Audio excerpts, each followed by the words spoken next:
ஒண்ணுக்கு 2 கல்யாணம் பண்ணனேன், குடும்ப விருத்தி ஆகல. போவாத கோயிலு கிடையாது. ஏழு மலையான் கோயிலுக்கு வேண்டிக்கினேன். ஏழு மலையான்ல ஏழுமலையான் எம்பெருமான். ஏழு மலையான உன் 7 மலையை ஏறி வந்து உன் கோவில ஒரு 3 சுத்து சுத்தி, உன் முண்டிய ஒரு சுத்து சுத்தி, உன் முண்டியில இருக்கிற பணத்தெல்லாம் வாரிக்கணும் வந்துடுறேன்னு வேண்டிக்கிறேன். எல்லா உண்டியில பணம் செலுத்தணும் தான் வேண்டிக்குவாங்க. நீ வாரின்னு வரணும் வேண்டிக்கினிய, இது எப்படி? இது போறவெல்லாம் பணம் போடுறன்னு வேணாம், ஏன் வாரிக்குன்னு வரன்னு யாரும் வேண்டக்கூடாதா? இதே மாதிரிதான் நீ வாரி போய் எங்க வைக்க போற? ஆட்டுக்கறி பிரியாணி போடுறாங்கன்னு எடுத்தாந்து உள்ள வச்சாங்க.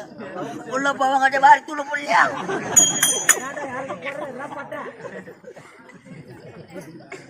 வயிறு அடிச்சுலாம் உக்காந்துக்கிறேன் நான்.